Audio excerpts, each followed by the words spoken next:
नमस्कार, MP live news में आपका स्वागत है और मैं हूं अजय सिंह सिसोदिया। और आज मैं आपके लिए लेकर आया हूं ना सिर्फ भारत बल्कि विश्व की सर्वश्रेष्ठ एक्शन मूवीज़ में से एक किल फिल्म का रिव्यू। किल पिछले 1-2 सप्ताह ही हुए हैं फिल्म को थिएटर में लगे हुए और इसको ज़्यादा बिजनेस नहीं मिला, लेकिन फिल्म बहुत ज़बरदस्त थी। जो भी लोग एक्शन फिल्म्स देखते हैं उनके लिए तो ये वरदान है। और इंडियन हिस्ट्री में तो आज तक ऐसा एक्शन सिनेमा आया नहीं है। और सिनेमा की क्वालिटी का अंदाज़ा आप इस बात से लगा सकते हैं कि जो हॉलीवुड मूवी है फेमस जॉन विक, उसके डायरेक्टर ने इस फिल्म की रीमेक के राइट लिए हैं। तो आपने बिल्कुल सही सुना है। अभी तक हम लोग अक्सर ये देखते थे और सुनते थे कि हम लोग हॉलीवुड की बहुत सारी स्टोरीज़ को लेकर यहाँ पे उनका रीमेक करते हैं, वहाँ से कॉन्सेप्ट लेते हैं, प्लॉट लेते हैं और बॉलीवुड उसकी नकल करता है। लेकिन ये फिल्म हाल ही में रिलीज़ हुई है। इसको दुनिया भर के फिल्म फेस्टिवल्स में बहुत सराहा गया। अभी तक का बेस्ट एक्शन सिनेमा है। एक्शन को इस तरीके से डिफाइन किया गया है कि जिसकी जितनी तारीफ की जाए कम है। उस पर मैं आ रहा हूँ, उस पॉइंट पर भी मैं आ रहा हूँ। लेकिन इस फिल्म को ऑडियंस क्यों नहीं मिली, उतना बिजनेस क्यों नहीं मिला, ये मेरी सोच के परे है। तो मेरे हिसाब से भारत की बेस्ट एक्शन फिल्म है और दुनिया भर की बेस्ट एक्शन फिल्म्स में से आप इसको एक मान सकते हैं। अब एक घटना है 2016 की, जिसमें एक नौजवान पटना से मुंबई जा रहा था, मुंबई पटना जनता एक्सप्रेस से। और जब वो आधी रात को उठता है तो उसको लगता है कि इलाहाबाद आ गया होगा, लेकिन इलाहाबाद नहीं आता है। जो ट्रेन थी वो पटना के कुछ दूर पर ही दानापुर कैंट है, उसके पास कहीं खड़ी उसको मिलती है और बहुत सारी उसको हलचल दिखती है। कुछ फौजी उसको इधर से उधर भागते हुए दिखते हैं। वो पता करता है, तब उसको बताया जाता है कि जो पास वाली बोगी है, AC2 बोगी है, उसमें डकैती हुई है।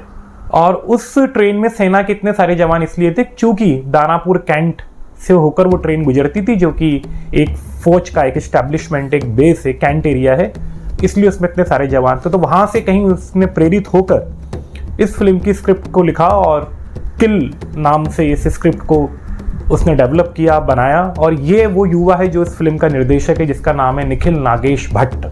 उनकी पिछली फिल्म थी अपूर्वा, जो कि बहुत अच्छा सिनेमा था। और उसमें जो एक्ट्रेस थी, फिल्म की जो कहानी थी वो वुमन सेंट्रिक थी और एक्ट्रेस को इस तरीके से दिखाया गया था वायलेंस करते हुए, जो कभी इंडियन स्क्रीन पर देखा नहीं गया। लेकिन अगेन उस फिल्म ने बिजनेस बहुत नहीं किया, लेकिन क्रिटिक्स को वो फिल्म बहुत भाई थी। लेकिन किल जो फिल्म है उसने तो अभी तक के जितने भी ट्रेंड थे उस सबको तोड़ दिया, उसके कहीं पार चली गई है।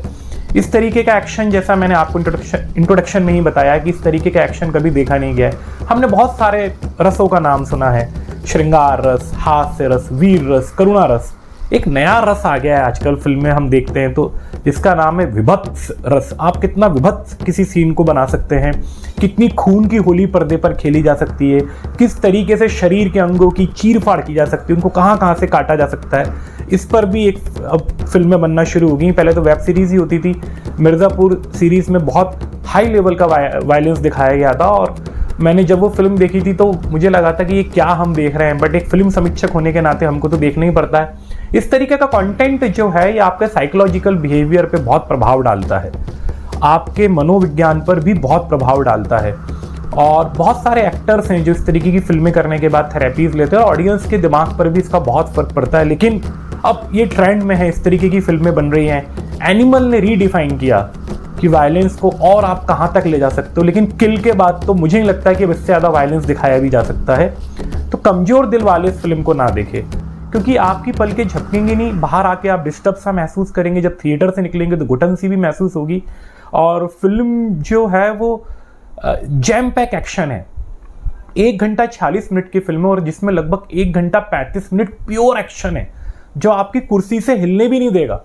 ये उस तरीके की फिल्म नहीं है पठान, जवान, जिसमें कुछ भी दिखा रहे हैं। जो फिल्म ब्रांडिंग पे चल रही है, बड़े कलाकारों के नाम पर चल रही है, एक तरीके से पूरे वर्ल्ड की स्क्रीनें खरीद ली जाती हैं, बहुत पहले से काम करा जाता है, बहुत सारे ब्रांड के साथ इंडोर्समेंट किया जाता है और सारा मीडिया एक साथ सारे मीडिया को मैनिपुलेट करके, और अगले दिन से ही न्यूज़पेपर में आर्टिकल्स लगने शुरू हो जाते हैं कि इस फिल्म ने 300 करोड़ की है, 400 करोड़ की है, 500 करोड़ की है। और वो आर्टिकल्स पढ़ पढ़ के जनता उमड़ने लगती कि कुछ तो होगा जब फिल्म इतना बिजनेस कर रही है। किल वैसी फिल्म नहीं है। किल एक बहुत रियलिस्टिक सिनेमा है। इसके अंदर लगभग 50 50 कत्लेआम तो दिखाए गए हैं एक ही बोगी के अंदर, लेकिन एक एक लाइफ की वैल्यू बताई गई है, एक एक मर्डर को, एक एक कत्ल को इस तरीके से दिखाया गया है कि आपका दिमाग हिला देगा, झकझोर देगा। एक बोगी के अंदर आप कितना एक्शन दिखा सकते हो इतना लिमिटेड स्पेस में? कितना मुश्किल काम है ये, किस तरीके से शूट हुआ होगा, कैसे उसके सेटअप बनाए होंगे, कहाँ पे कैमरा एंगल्स लगा होगा, लाइटिंग कैसे की होगी, समझ के बाहर है, समझ के बाहर है। बहुत डिफिकल्ट काम हुआ है। इसकी टेक्निकल जो टीम है, जो टेक्निकल क्रू है, उनको तो दुनिया के सारे अवार्ड्स दे दो तो भी कम है कि कैसे इतनी कम जगह पर उन्होंने इतना काम किया है। अब टेक्निकल टीम की मैं बात करता हूँ, निखिल नागेश भट्ट की मैं बात कर चुका हूँ जो कि इस फिल्म के डायरेक्टर हैं। मैं सबसे पहले बात करूँगा सिनेमाटोग्राफर की, राफे महमूद। इस लेवल की सिनेमाटोग्राफी देखी नहीं गई है, इस स्तर का काम देखा नहीं गया है। क्या क्या काम कर गए हैं ये लोग, इनको पता भी नहीं है। फिल्म ने बिजनेस भले ही ना किया हो, लेकिन यदि आप एक्शन मूवी लवर हैं, रियलिस्टिक सिनेमा देखना पसंद करते हैं, तो ये फिल्म तो देखना बनता ही है। ये ऑल टाइम ग्रेट मूवीज है, ना सिर्फ भारत की बल्कि दुनिया की। इसके अलावा जो एक्शन सीन्स जो डायरेक्ट किए हैं, वो डायरेक्ट किए हैं से योंग हो। से योंग हो जो है ये कोरियन एक्शन डायरेक्टर है, जिनका साथ दिया है परवेज ने। इन दोनों ने मिलकर इसके एक्शन सीन डायरेक्ट किए हैं और इस तरीके का एक्शन देखा नहीं गया है भाई। इसमें कोई इस तरीके के हथियार नहीं दिखाए गए हैं जैसे एनिमल में दिखाया था, एक अजीब सी गन लेके रणबीर कपूर और रातों रात हजारों लाशें बिछा देता है, ना कोई पुलिस, ना कोई कार्रवाई, ना कोर्ट। ये उस तरीके का एक्शन नहीं है। इसमें कुछ गुंडे बदमाश एक ट्रेन में चढ़ते हैं, उनके पास क्या होता है, छुरी, रॉड और वो बहुत सारे वो जो लोकल हथियार होते हैं उनके पास वो हैं। और जो 2 फौजी कमांडो है उस ट्रेन में जो कि पूरा एक्शन यहाँ से पूरे एक्शन को जो लीड कर रहे हैं, उनके पास तो वो भी नहीं है। अब वो ट्रेन के अंदर फायर एक्सटिंग्विशर यूज़ कर रहे हैं, ट्रेन के टॉयलेट्स के पास जो बक्कल लगे होते हैं वो यूज़ कर रहे हैं। तो ये सब इसमें दिखाया है। और यकीन मानिए वो 1 घंटा 40-46 मिनट की फिल्म में लगभग 1 घंटा 20 मिनट का जो एक्शन है, 25 मिनट का जो एक्शन है, ये वैसा एक्शन नहीं है कि आप पर्दे से निगाह भी हटा पाओगे। आप स्क्रीन से निगाहें नहीं हटा सकते, आपको समझ में नहीं आएगा। आप लगातार 1.25 घंटे से फाइटिंग सीक्वेंस देख रहे हैं। फिल्म के जो एक्टर है लक्ष्य लालवानी, इनका फ्यूचर मुझे बहुत ब्राइट दिखता है। एक्सप्रेशंस, एक्टिंग की डेप्थ आने में टाइम लगेगा, आप उतना उनसे एक्सपेक्ट मत करिए। बट एक उन्होंने कमांडो का रोल प्ले किया है इसमें, और वो बिल्कुल कमांडो देखें। फिजिक बहुत शानदार है, बहुत लाजवाब है। उनके साथी जो हैं, जो कि वो भी एक फौजी अभिषेक, वो किरदार भी बहुत अच्छे तरीके से निभाया गया है। इस फिल्म की जो सबसे बड़ी देन है वो है राघव जुआल, जिनको हम सब कॉकरोच नाम से जानते हैं, जो कि भारत के बेहतरीन डांसर्स में से एक है, जिनको स्लो मोशन का किंग कहा जाता है, जो अक्सर डांसिंग रियलिटी डांसिंग शोज में वो बहुत ज़बरदस्त कॉमेडी करते हुए पाए जाते हैं। उन्होंने जो रोल प्ले किया है वो अनबिलीवेबल है। ऐसा कोई हम एक्सपेक्ट भी नहीं कर सकता कि राघव जुआल इतना संगीन रोल करेंगे। वो मुख्य विलन के किरदार में है, और जो उनकी डायलॉग अदायगी है, जिस तरीके के एक्सप्रेशन है, बहुत पोटेंशियल है उनमें। उनको बहुत काम आगे करना है और इस फिल्म के बाद उनको बहुत काम मिलेगा। आशीष विद्यार्थी जब भी इस फिल्म में आते हैं, वो उस गिरोह के सरगना बने हैं जो कि ट्रेन के अंदर डकैती डालने जाता है। वो एक बड़प्पन लाते हैं फिल्म में, गहराई लाते हैं, गंभीरता लाते हैं। वो जब आते हैं तो आपको समझ में आता है कि कुछ बहुत सीरियस हो गया है, कुछ बहुत बड़ा हो गया है। वो बहुत ही काबिल तारीफ एक्टर हैं आशीष विद्यार्थी, उनका काम देखने लायक है। हर छाया का रोल बहुत छोटा है, बहुत अच्छे कलाकार हैं। एक फिलर के रूप में उनको यूज़ किया गया है। थोड़ा सा तरस भी आता है, समझ में भी नहीं आता कि क्यों इस तरीके का रोल उन्होंने एक्सेप्ट किया है, लेकिन बहुत दिनों बाद वो पर्दे पर देखें, जितना भी काम उन्होंने किया है ठीक ठाक किया है। फिल्म की एक्ट्रेस जो है तुलिका, उनके पास करने के लिए ज़्यादा कुछ था नहीं। फिल्म को मैं देता हूँ 5 में से 4 स्टार। डायलॉग्स बिल्कुल भी नहीं है फिल्म में, और जो थोड़े बहुत है वो बहुत कमज़ोर है। फिल्म पूरी एक्शन बेस्ड सिनेमा है, सिर्फ इसके अंदर प्योर एक्शन है, शुद्ध एक्शन है और बहुत रियलिस्टिक एक्शन है। नाच गाना बिल्कुल भी नहीं है फिल्म में। यदि आप लोग ये सब एक्सपेक्ट करके जा रहे तो मत जाइए। और एक बोगी के अंदर, 2 या 3 बोगी के अंदर, ट्रेन के अंदर ही पूरी फिल्म शूट हो जाती है। एक स्टेशन से दूसरे स्टेशन के बीच में जो हॉल्ट आता है, उतनी देर में ही सारा एक्शन हो रहा है। लाशों पे लाशें बिछती जा रही हैं, रक्त की होली खेली जा रही है। खून खराबा किस स्तर का हो सकता है कि आप कुछ सीन देख भी नहीं पाएंगे।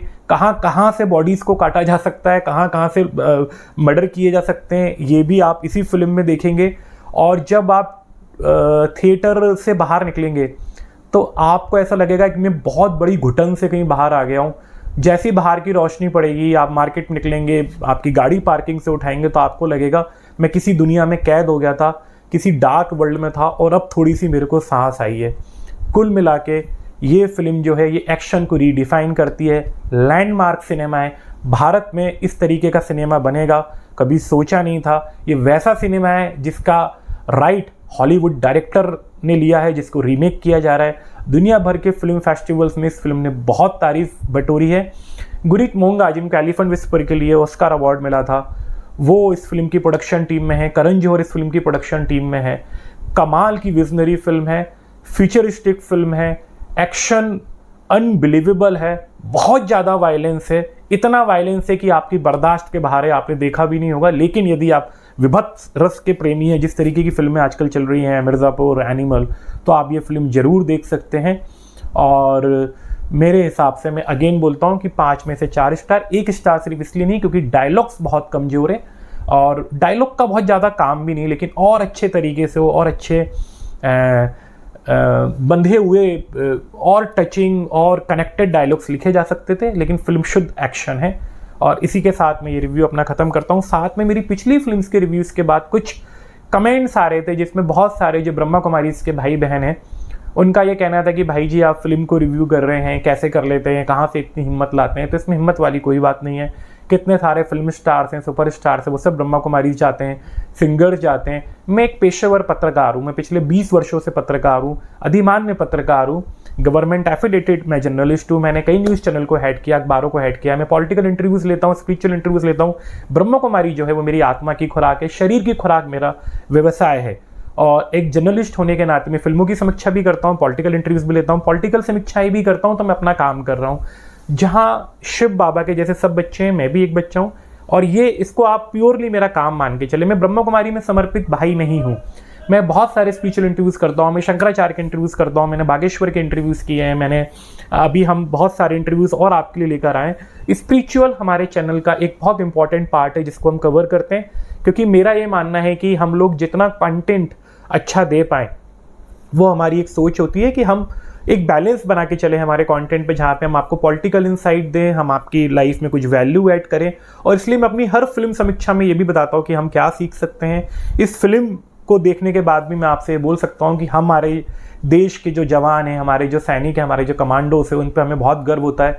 ज़रूरी नहीं है कि बॉर्डर और जो उड़ी जैसी फिल्में हैं यही इन जवानों को रिप्रेजेंट करती है। हालांकि ये दोनों सिनेमा बहुत लाजवाब थी, लेकिन आप जब इसमें देखेंगे कि एक कमांडो कैसे एक इतने बड़े इंसिडेंट को रोक सकता है, किस तरीके से इतनी बड़ी वारदात जो होती है उससे निपटता है, तो आपको बहुत गर्व होता है कि किस लेवल का हमारे यहाँ ट्रेनिंग मॉड्यूल है, किस तरीके से हमारी सेना जो है वो हमारी हिफाजत करती है। तो इस फिल्म का यही टेक अवे है कि हमें आर्मी, जो हमारे देश के जवान हैं, जो हमारी आर्मी हैं, हमारी तीनों फोर्सेस जो हैं, हमें उनकी बहुत रिस्पेक्ट करनी चाहिए।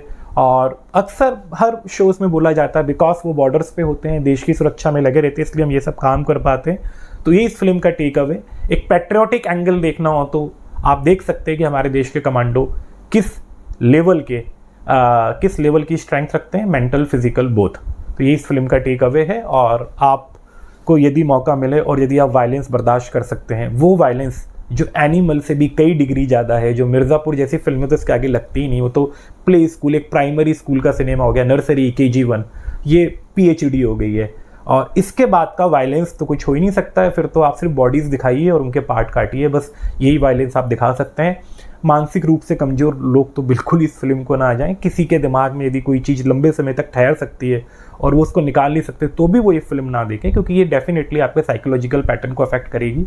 लेकिन यदि आप एक्शन फिल्म के शौकीन हैं, आप मेंटली रूप से मजबूत हो, तो आप ज़रूर इस फिल्म को देखिए। किल अभी भी थिएटर्स में लगी हुई है। Thank you so much.